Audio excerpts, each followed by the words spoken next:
The file had been sitting in the wrong drawer for 9,000 years. Survey Captain Relwyn did not know this when he opened it. He only knew that his assignment for the quarter was dull. A cleanup sweep of unclassified systems in the outer Orion arm. The kind of work the Concord gave to officers who were competent but unremarkable. Relwyn had spent a long time becoming both. His ship, the Vera's Patience, drifted at the edge of a yellow star system. The star was average. The planets around it were average. One world sat in the habitable zone. Blue, wet, unremarkable. The file on it was almost 10 millennia old. A scout probe had flown past it, logged the biosphere, spotted a few bipedal primates chipping at stones near a river, and filed the report with a note.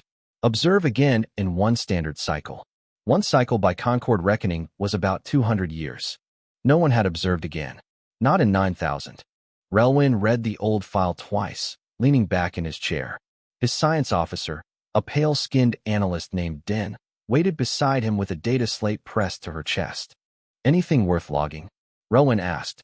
Just the atmosphere, Den said. It's shifted. Relwyn raised a brow. Shifted how? Oxygen is slightly lower. Carbon dioxide is higher. And there's artificial light across the entire night side of the planet. He looked at her. She did not look back.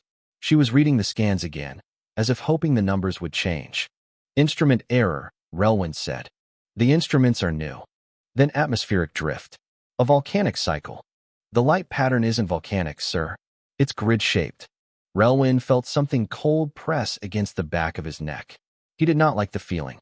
He had felt it once before, years ago, when his first command had flown too close to a derelict warship and the silence around it had turned out to be full of waiting things. He pushed the memory away. Continue the approach, he said. Standard diplomatic posture. We will survey from orbit and move on. Den lingered a moment longer. Then she nodded and left. The Vera's Patience moved in slow, careful loops toward the inner system. Relwyn watched the blue planet grow from a dot to a marble to a globe. He told himself several times that this was routine. He told himself that the oxygen shift meant a minor climate event.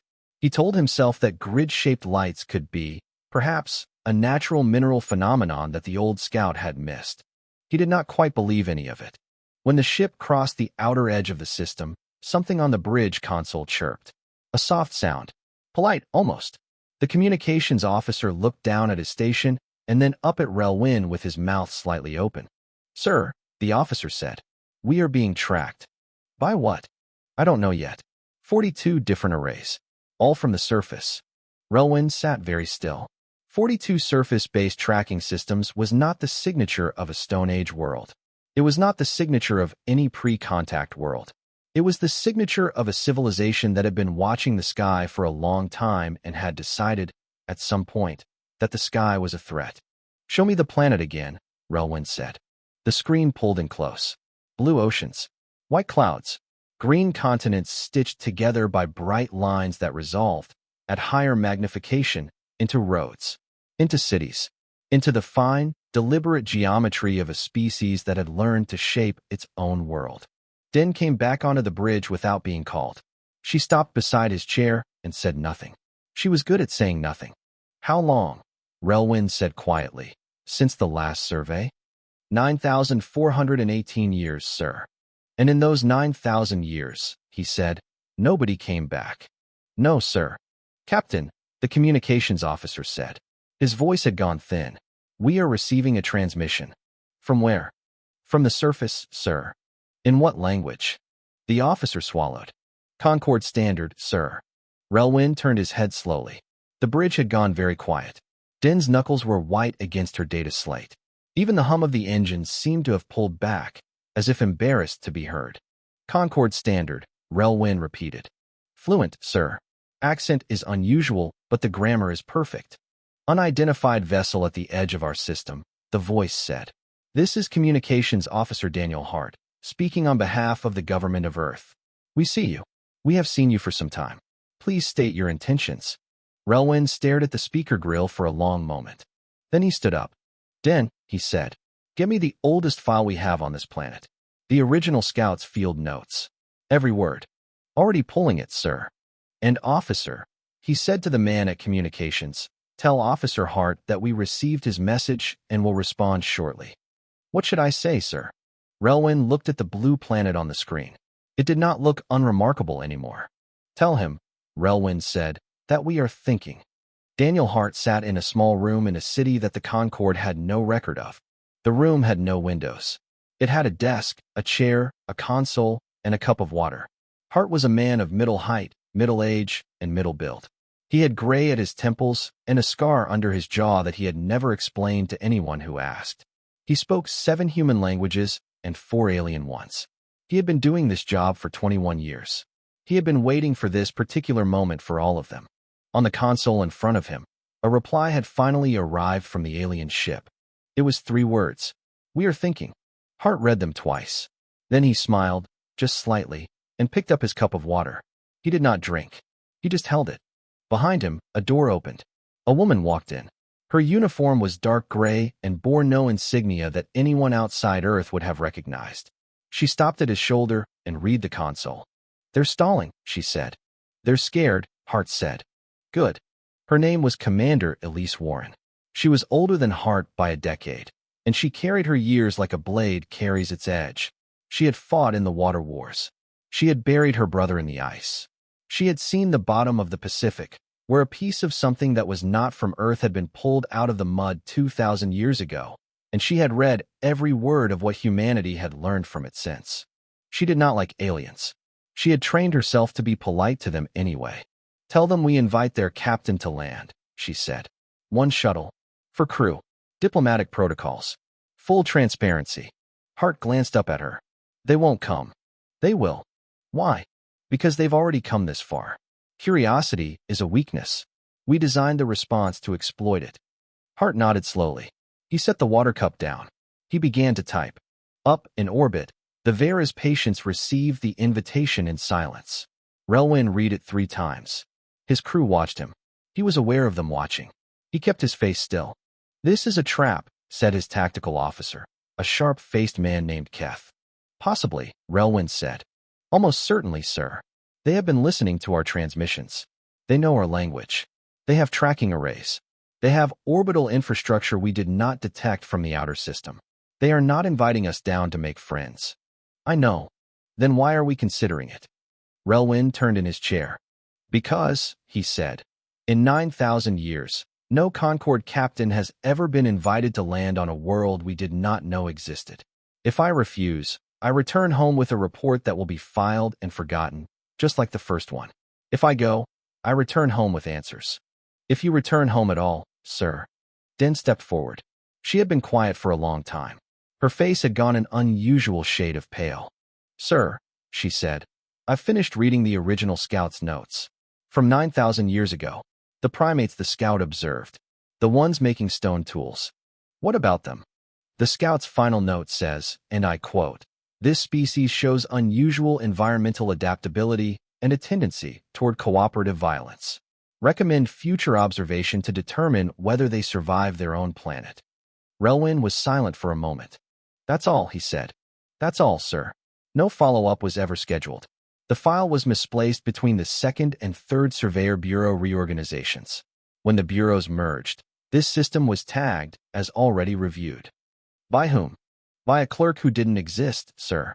A phantom entry. It looks like an administrative error. Relwyn laughed once. It was not a happy sound. 9,000 years of being left alone, he said. Because of a filing mistake. Yes, sir. He thought about that. He thought about a species that had been watched once, briefly, 9,000 years ago, by a scout who had written them down as possibly viable and then flown away forever. He thought about what that species had done with 9,000 years of being forgotten. Then he thought about the 3 words he had sent back to the planet. We are thinking. And the invitation that had come in reply. 1 shuttle. For crew. Tell them we accept, Relwyn said. Keth made a small sound of protest. Relwyn held up a hand. I will take the shuttle down myself. Keth, you will remain in command of the ship. If I do not return within 40 standard hours, you are authorized to withdraw to the outer system and transmit a full report to Concord Central. You will not attempt a rescue. Is that understood? Sir. Is that understood, Commander? Keth's jaw tightened. Yes, sir. Then, you are with me. Bring your instruments. Bring all of them. Yes, sir. Relwyn stood. He looked once more at the blue planet on the screen. The grid of lights on the night side had grown brighter since they had first seen it. The planet was waiting. Captain, Din said quietly. Yes. What do you think they've been doing all this time? Relwyn was quiet for a long moment. Learning, he said. I think they have been learning. And I do not know what they have learned, or how much, or what they intend to do with it. That is why we are going down. He turned away from the screen. Prepare the shuttle. The shuttle came down through a sky that had more aircraft in it than any sky Relwyn had ever seen. They were small aircraft, some of them, darting things, unmanned, moving in loose swarms around his descent path. They did not interfere. They did not scan aggressively. They simply paced him, at respectful distances, the way predators pace something they have not yet decided about. Relwyn could have chosen to be offended. Instead, he chose to be impressed. The spaceport where they landed was not new. That was the first thing he noticed. The second thing was that it was built on top of something older. The landing pad itself was smooth and clean, but the structures around the edge of the field were a patchwork of eras. Concrete, metal, a kind of dark glass he did not recognize. Further out, he could see the skeleton of a much larger facility, partly buried, partly reclaimed by green plants. This place has been here a long time, Din murmured beside him as they walked down the shuttle ramp. Yes, Relwyn said. A very long time. Commander Elise Warren was waiting for them at the bottom of the ramp. She was alone. She carried no weapon that Relwyn could see. She wore a dark gray uniform and a small, neutral expression, and she bowed her head once in greeting, the way a host greets a guest who has come a long way. Captain Relwyn, she said, in Concord Standard. Her accent was better than Hart's. Commander Warren. Welcome to Earth. Please follow me. She turned and walked. Relwyn followed. Din kept close behind him with her instruments slung across her chest. 4 of Warren's people fell in around them, walking at a careful distance, not escorts and not guards, exactly, but something in between. Warren did not take them to a government building. She took them for a walk. The city outside the spaceport was a strange thing. Parts of it gleamed. Other parts were patched and scarred. Relwyn saw a tower of mirrored glass standing next to a squat concrete building whose walls were pitted with what looked like very old impact damage.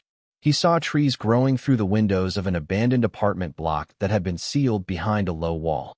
He saw a group of children running past, laughing, holding some kind of toy. I do not understand this city, he said. No, Warren said. You wouldn't. She pointed to the concrete building with the damage. That building was shelled in the Second Resource War. 400 years ago. We kept the damage instead of repairing it. It helps people remember. Remember what? What we did to each other, Warren said, before we learned not to. She walked on. Relwyn glanced at Din. Din's face was very still. How many names are on this? Relwyn asked. On this one, Warren said, about 3 million. There are 17 monuments like it in this city. There are 640 in the world. For what? For the plague of 800 years ago. Relwyn stopped walking. A plague, he repeated. A disease, Warren said. An illness, carried in the air. It killed 1 out of every 3 people on this planet in a little under 4 years. We did not have the medical science to stop it. We developed that science during the dying. By the time the last wave burned itself out, we had mapped the disease down to its smallest parts and built a vaccine. We have never had another pandemic of that scale. We learned. 3 million on this pillar, Din said quietly. They walked past a fusion plant. Warren explained that it was built out of metal scavenged from asteroids, because the planet's surface mines had been exhausted 11 centuries ago. They walked past an orbital defense tower, rising out of the outskirts of the city like a needle pointed at the sky. Warren did not explain that one. She did not need to. They walked past a children's school. The children were in a yard, being taught, in some language Relwyn did not know, how to take apart and reassemble a small mechanical device. What is that device? Relwyn asked. A water filter, Warren said. Every child on Earth learns to build one by the age of 8. It is a tradition. A tradition from when? From after the oceans turned. Relwyn did not ask what that meant. He did not want to know, yet. They came at last to a low stone building set into a hillside. Warren stopped at its door. She turned to face him. Captain, she said, I am going to show you our history. Not the version we tell our children. The real one. I want you to understand why we are the way we are before your council decides what to do with us. Why? Relwyn asked quietly. Would you show me that? Warren looked at him for a long moment. Her eyes were tired. There was no hostility in them. There was not even pride. There was only the steady, patient look of a person who had already decided what she thought of him and was now waiting to see whether he would surprise her. Because you are the first visitor we have had, she said, in 9,418 years. And because we would like, if possible, not to have to kill you. She opened the door. Come inside. The building was a library. Not the kind of library Relwyn knew. Concord libraries were digital, clean, searchable, arranged by protocol. This place was something else. It was quiet in a way that suggested the quiet had been deliberately protected for a long time. The walls were lined with physical objects. Books, stone tablets, wooden scrolls, glass cases holding yellowed paper. The air smelled of old things that had been kept dry. A man was waiting for them inside. He was small, gray-haired, and stooped slightly at the shoulders. His name, Warren said, was Dr. Arun Bhatt, and he was the chief archivist of the record. What record? Relwyn asked. All of it, Bhatt said softly. His Concord standard was slower than Warren's, and gentler. Everything that has happened to us. For as long as we have been able to write it down. And for some time before. He led them deeper into the building. The hallways went on further than the outside of the hill should have allowed. Relwyn realized the library extended underground. Bhatt walked slowly. He did not hurry his guests. He stopped now and then to point at things. He showed them a stone tablet, cracked along one edge. This is 9,000 years old, Bhatt said. It was made by one of our ancestors, shortly after your scout flew past our world. He did not see your scout. He was too far below it. But on this tablet, he drew a star with a tail. A traveler in the sky. He wrote a question beside it. In the earliest script we have decoded. The question was, who are you? Relwyn stared at the tablet. He knew, he said. He suspected, Bhatt said. He looked up, and he saw something move that should not have moved, and he wondered. We have been wondering ever since. They walked on. Bhatt showed them a wall of paintings, each one bleached and faded. They were records of catastrophes. An ice age, he explained, that had lasted 400 years and driven humanity to the equator. A sun flare, 12 centuries later, that had burned away the outer layer of the atmosphere and forced humanity underground for 2 generations. A fungus that had eaten the root crops of an entire hemisphere and killed 500 million people. Bhatt's voice did not change as he described these things. He spoke of them the way a very old man speaks of his childhood, with precision and without heat. Then they came to a larger room. A single object sat on a pedestal in the center of it, behind a ring of clear protective glass. It was a piece of metal, twisted, black on one side, silver on the other, about the size of a man's chest. He knew that metal. He had been trained to recognize it. It was the hull alloy of a class of warship that the Concorde had retired and scrapped 31,000 years ago, after a war that had almost ended the Concorde itself. No piece of that hull should exist anywhere. The wreckage had all been collected and reprocessed. That had been verified. Where did you find this? He said. His voice was not quite steady. In the ocean, Bhatt said. 2,000 years ago, a fragment of a dead alien warship fell from orbit and buried itself in our seabed. We did not know what it was. We did not know there were aliens. We only knew it had come from the sky. We spent 1,000 years pulling it apart, piece by piece, in diving bells and in submarines we built for the purpose. We did not understand most of what we found, but we understood enough. Enough for what? Den whispered. Bhatt looked at her kindly. Enough to know we were not alone, he said. Enough to know that the things above us had weapons. Enough to begin preparing. How long, he said, have you been preparing? 2,000 years, Bhatt said. Formally. Informally, longer. The scout your people sent 9,000 years ago was seen by an ancestor of mine. Who told his children? Who told theirs? It became a story. A watching story. We have always watched the sky, Captain. We have always known that something, one day, would come back. And when we did, Relwyn said slowly, you were ready. We are not ready, Bhatt said. We are only less unready than we were. He turned and walked further into the archive. Relwyn followed, because he could not think of anything else to do. Bot led them through a last door into a room that held only maps. They were maps of the galaxy, maps of Concord shipping lanes, maps of Concord military dispositions, maps of Concord colony worlds, maps, Relwyn realized with a slow, horrified certainty, of every major Concord installation within 300 light-years of Sol, annotated with range, personnel estimates, and what looked like suggested approach vectors. We built these, Bot said, from your own radio transmissions. Over the last 200 years. You talk very freely, Captain. You assume no one is listening. Relwyn could not speak. Bot watched him for a long moment. Then, gently, he said, we have not used these maps. We have no intention of using them. I show them to you so that you understand what we have chosen not to do. Why, Den said. Why choose not to? Bot smiled for the first time. It was a small smile, tired and sad.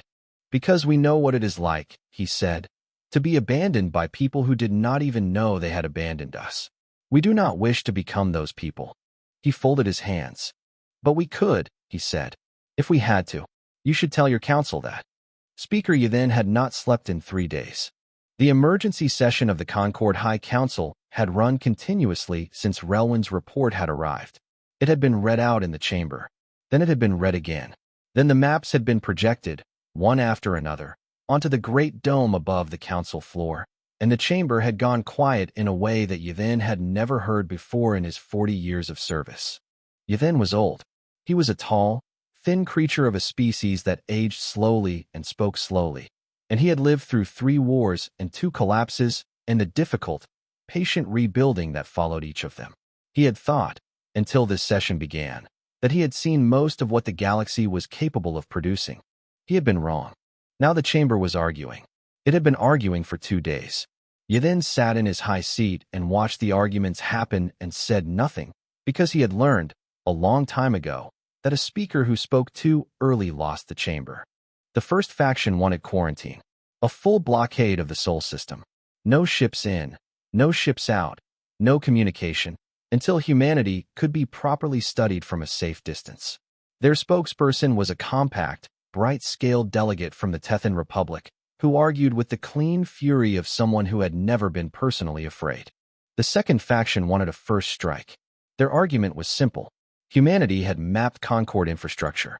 Humanity had the industrial base to build weapons at scale. Humanity had demonstrated restraint, but restraint could be withdrawn. If humanity ever developed faster than light travel, they said, the Concord would no longer have the option of containing them. Therefore, the option had to be exercised now, before it closed. The third faction wanted nothing. They wanted to apologize. They wanted to offer humanity a seat on the council. They wanted to pretend, publicly, that the 9,000 years of silence had been a gesture of respect rather than an accident of clerical work. Their spokesperson was a young delegate from the Ozone Combine who spoke beautifully and, Yathen thought, understood nothing. The factions argued. The hours passed. Yathen watched. Yathen stood. He took a long time doing it. He was old, and his joints hurt, and he did not believe in hurrying through a moment that deserved wait. I have listened, he said. His voice was soft, but the chamber's acoustics carried it clearly. I have listened for 2 days, and I have heard many proposals. I would like, with the chamber's permission, to ask a question.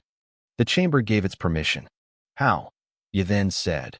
Do you propose to enforce a blockade of a system that has already mapped your fleet dispositions? The Tethan delegate opened her mouth and closed it again.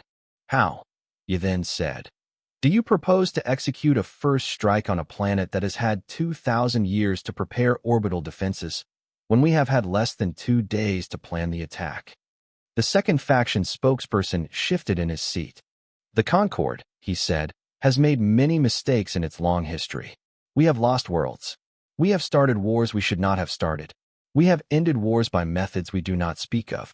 But until now, I did not believe we had ever made a mistake of this kind. He looked around the chamber. We did not discover humanity, he said. Humanity allowed itself to be discovered. Do you understand what that means? Nobody answered. It means, Yathen said, that every option on this floor, every plan, every proposal, every vote, is being held at the pleasure of a civilization that is watching us decide. It means they have already decided what they will do if each of our choices goes the wrong way. It means the decision before us is not a Concord decision. It is an audition. A low murmur moved through the chamber. We are not the judges in this room, Yevhen said. We are the judged. He sat down. His joints complained. He did not mind. The Tethan delegate did not call for her vote. No one called for any vote. The chamber sat in its own silence for a long time. Finally, a delegate from a minor world, one that Yevhen had barely noticed in 40 years, rose and spoke. Speaker, the small delegate said, what do you recommend? Yevhen considered the question carefully. I recommend, he said, that we send Captain Relwyn back to Earth with a message. The message is this. The Concord has heard them. The Concord regrets the silence. The Concord is prepared to speak, on any terms they set, in any forum they choose, at any pace they allow. And if they refuse, the small delegate asked. They will not refuse, Yevhen said. They will accept. They will accept because that is what they have been preparing to do for 2,000 years, and because the alternative is what they have prepared, underneath that, in case we failed this moment. He closed his long, tired eyes. Let us not fail it, he said. The chamber, slowly, began to vote. Relwyn walked out of the hillside library into sunlight. The sun was larger in Earth's sky than any sun he was used to. It was not bigger. It only seemed bigger because the sky here was a very particular shade of blue that made everything under it feel close and present. He stood on the stone path for a moment, breathing the air, which was slightly thinner than his species preferred and smelled of cut grass and distant rain. Commander Warren waited for him at the end of the path. She held a small object in her hand. It was a crystal, the kind his people used for data storage, perfectly cut and faintly blue. She had not had it when they had entered the library. Somebody had brought it to her while he was inside. Walk with me, she said. He walked. They went down a long slope together, away from the library, toward the edge of the city where his shuttle waited. Den followed at a polite distance with her instruments. The small group of Warren's people had gone. Relwyn realized that they had been gone for some time. He was not certain when they had left. Your council, Warren said, has voted. He glanced at her. I have not yet received the transmission. No, but we have. He did not answer immediately. He thought about all the things he could say, and discarded most of them. Of course you have, he said at last. Warren smiled. It was a small smile. Not triumphant. Just the smile of somebody who had been proved correct about something she had not particularly wanted to be correct about. They voted to open negotiations, she said. Speaker Yorthan's proposal. Full talks, our terms, our pace. That is the outcome I would have hoped for. It is the outcome we arranged for, Warren said, without heat. Speaker Yevhen is a thoughtful person. We counted on him being the one to speak last. Yes. How? Warren looked at him patiently. Captain, she said, we have been studying your council for 2 centuries. We have files on every sitting delegate. We have psychological profiles. We have voting records. We have recordings of private conversations that took place in chambers your people believed to be secure. We knew, before you even entered our atmosphere, that if Speaker Yevhen was present and spoke last, the vote would go this way. And if he had not spoken last? There were other plans, Warren said. Most of them worse. For everyone. Relwyn stood in the sunlight for a long moment. He thought about the scout, 9,000 years ago, flying over this planet and writing down the stone tool primates as possibly viable. He thought about the clerk, whoever that clerk had been, misplacing the file. He thought about all the centuries after, and what had grown in the space that the Concord had not been watching. You have won something, he said slowly, that I do not know how to name. We have won time, Warren said. Nothing else.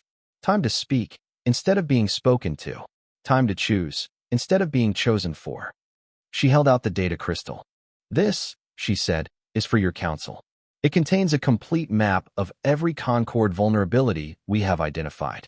It contains a list of every Concord action in the last 200 years that we consider a crime. It contains the names of delegates we believe are corrupt and the evidence we have collected against them. It contains, at the end, a single page with our proposed terms for the opening of formal relations. Relwyn looked at the crystal. He did not take it yet. Why, he said, would you give this to us? Warren considered the question for a moment. Because, she said, the worst thing that can happen to a civilization is to be alone for too long. We were alone for 9,000 years. We do not want to do that to anyone else. Not even the people who did it to us. She paused. But also, she said, we want you to know what we could have done and chose not to. We want that knowledge to shape your council's behavior in the years to come. We believe, from our study of your history, that your council responds better to clearly defined consequences than to good faith appeals. We have, therefore, defined some consequences. She held the crystal out a little further. Take it, she said. Relwyn took it. It was heavier than it should have been. He closed his hand around it slowly. Commander, he said, who are you people? Warren thought about that. We are, she said, what the galaxy gets when it leaves a species alone on a hard world for 9,000 years and forgets to come back. We are the thing your scout wrote down 9,000 years ago as possibly viable. We are the children of a planet that has tried to kill us every way it knows how and has not yet managed. We are what your council will have to learn to live with. She paused. And we are, she said, more gently, willing to be neighbors. If your council is willing to be neighbors in return, that is the offer. It is the only offer. We will not make a better one. Relwyn nodded slowly. I will take it to them, he said. We know, Warren said. Some mistakes cannot be fixed.